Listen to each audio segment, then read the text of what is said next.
Assalamualaikum warahmatullahi wabarakatuh. Perkenalkan, nama saya Jumi Ayati Mustafa. Saya akan menjelaskan secara singkat tentang elastisitas permintaan. Yang pertama adalah pengertian elastisitas. Elastisitas adalah sebuah perbandingan perubahan proporsional dalam satu variabel terhadap perubahan variabel yang lain.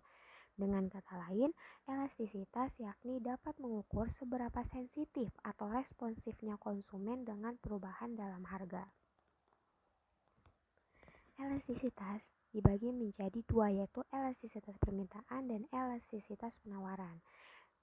Dalam kesempatan kali ini, saya akan menjelaskan tentang elastisitas permintaan. Elastisitas permintaan atau demand elasticity adalah ukuran perubahan quantity demand sebagai respon perubahan faktor yang mempengaruhi seperti harga barang itu sendiri, harga barang lain, pendapatan, dan sebagainya. Permintaan dikatakan elastis jika perubahan faktor tertentu, misalnya harga, berpengaruh sangat signifikan terhadap perubahan jumlah yang diminta. Jika tidak berpengaruh dikatakan sebagai inelastis. Jenis-jenis elastisitas permintaan.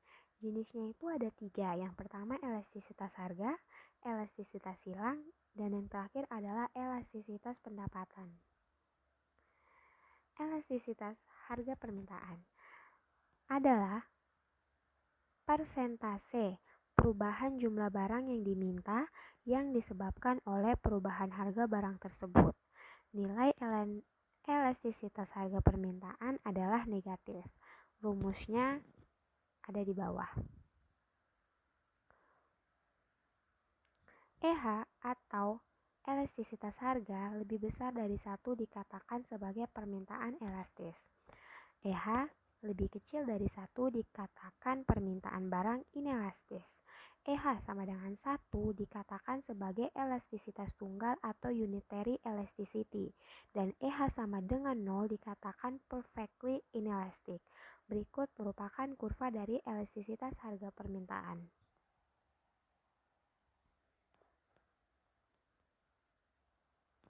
Elastisitas harga permintaan memiliki beberapa faktor. Yang pertama adalah tingkat substitusi, yaitu makin sulit mencari substitusi suatu barang, permintaan makin inelastik. Yang kedua adalah jumlah pemakai. Makin banyak jumlah pemakai akan suatu barang, makin inelastik. Yang tiga adalah proporsi kenaikan harga terhadap pendapatan konsumen.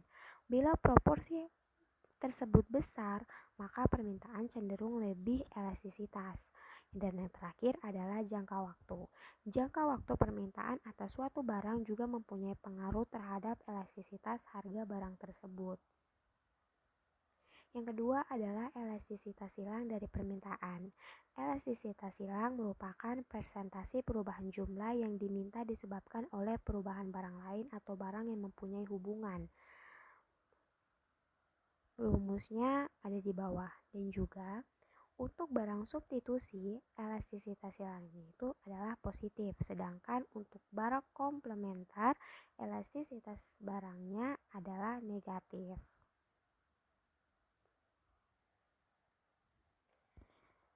Elastisitas dari peningkatan barang A dan barang B sebagai pengganti. Yang pertama, elastisitas silang positif, yaitu jika peningkatan harga A menyebabkan peningkatan jumlah permintaan barang B.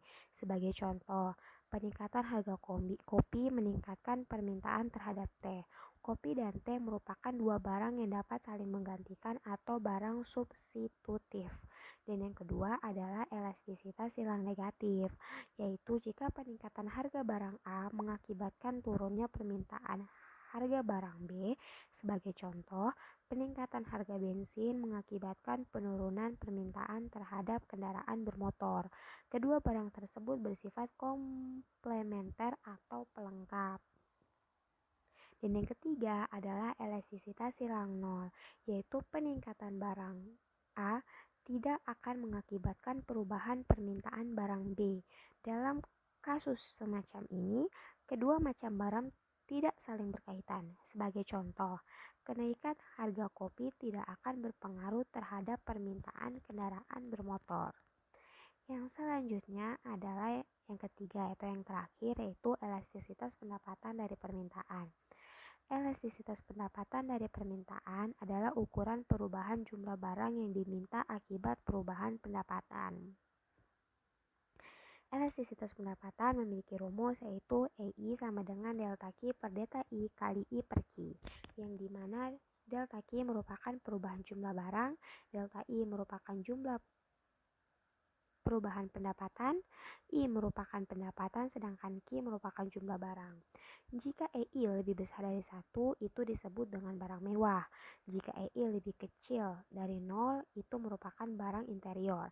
Sedangkan jika 0 lebih kecil dari EI, lebih kecil dari 1 merupakan barang normal.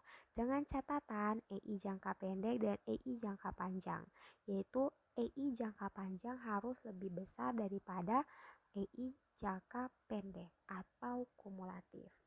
Nah, untuk barang normal, elastisitas pendapatannya itu positif. Sedangkan untuk barang inferior, elastisitas pendapatannya yaitu negatif. Oke, sekian dari saya. Mohon maaf jika penjelasan yang saya berikan itu kurang lengkap dan juga adanya salah-salah kata. Sekian dari saya. Assalamualaikum warahmatullahi wabarakatuh.